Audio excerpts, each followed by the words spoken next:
Good afternoon, friends. On behalf of the Foreign Correspondents Club of South Asia, I extend a warm welcome to Ms. Yasuko Shimizu. She is a representative in India and Maldives of the UN High Commission for Refugees, which is based in Geneva. Just a short while ago, she received the Indira Gandhi Peace Prize on behalf of the UNHCR. And as you know, UNHCR has already won two Nobel Prize for Peace twice in its 66-year-old existence. And may I now request our manager, Ms. Amrin Khan, to present a bouquet of flowers to welcome her to our club. Thank you very much. Thank you. And keep standing because I want to present honorary membership card of the club. Oh, what an honor. Oh, thank you very much. Wow, thank you very much. What an honor. Thank you very much. Thank you. So, where are the refugees? Do you know which country is hosting the largest number of refugees in the world?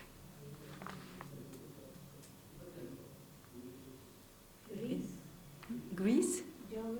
Germany?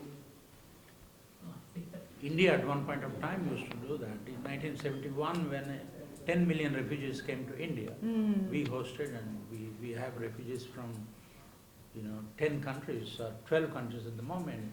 Right. It might run into millions, but only 200,000 are apparently registered with UNHCR. True. Right now, maybe not right now, at the end of last year, Turkey is the #1 refugee hosting country with 2.5 million refugees. Most of them are Syrian refugees. #2 country is a country which used to be #1 country for many years before Syrian crisis started. That is Pakistan, hosting 1.6 million. The third is Lebanon, 1.1 million. Fourth is Iran, nearly 1 million. It's slightly below 1 billion. And then Ethiopia, Jordan. So if we look at it, it's a combination of new situation and protracted old situation. Pakistan, Iran have been hosting Afghan refugees for decades. And they used to be #1, #2 countries. But with crisis in Middle East, Turkey, Lebanon are also hosting a large number of refugees, and mostly Syrians. In the case of Ethiopia, that is listed 1, 2, 3, 4, 5th, they have mixed groups.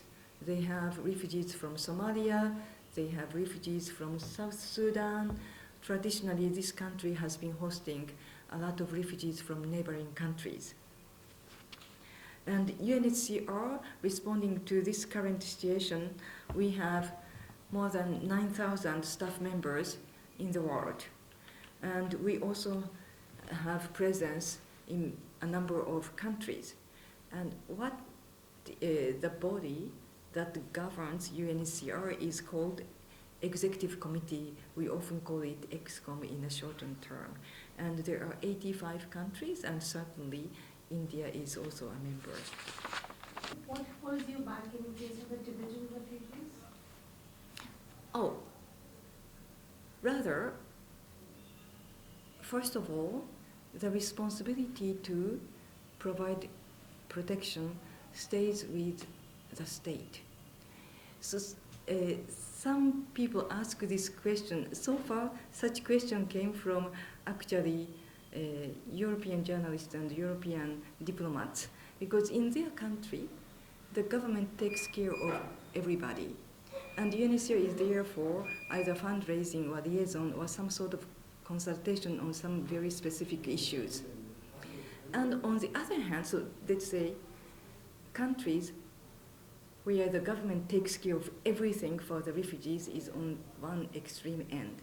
The other end is there are countries where we support the government very heavily, including some budgetary support.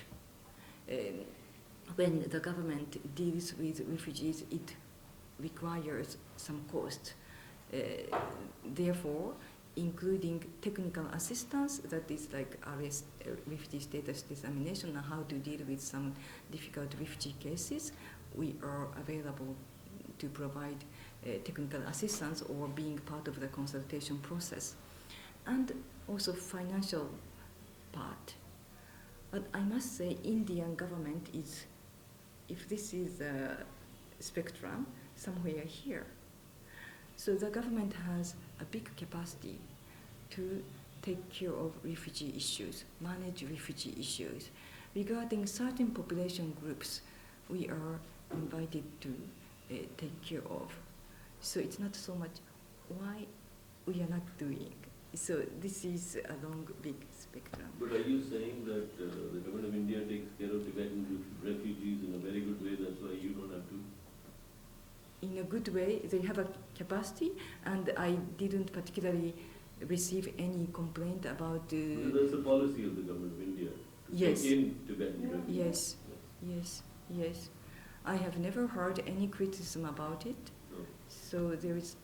So that's how I would explain. Yes. Have you come across in the recent years or months a growing demand either in the countries that I'm going to talk about or in India, or for example, Hindu refugees wanting to come to India from Pakistan or Bangladesh, or those that come here and want to take refuge or get mired in some sort of bureaucratic problems or other issues?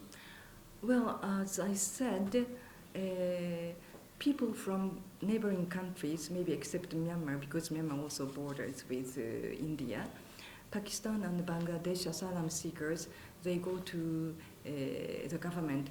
I did not hear anything particularly, any particular case on this. We have Afghan refugees who are with different background. There are some Muslims, they are the majority, and there are some Christians, there are some Hindu, Sikh, Afghans as well. But you haven't come across Hindu refugees from Pakistan or Bangladesh? They have, They have not approached UNHCR? No, I came in last year in July. Since then, I did not come across with Hindu Sikh refugees, asylum seekers to UNHCR. Probably they knew the procedure, if there is any. If there is any. Is it possible because... Sorry, I think she... I said globally the number of refugees increased, but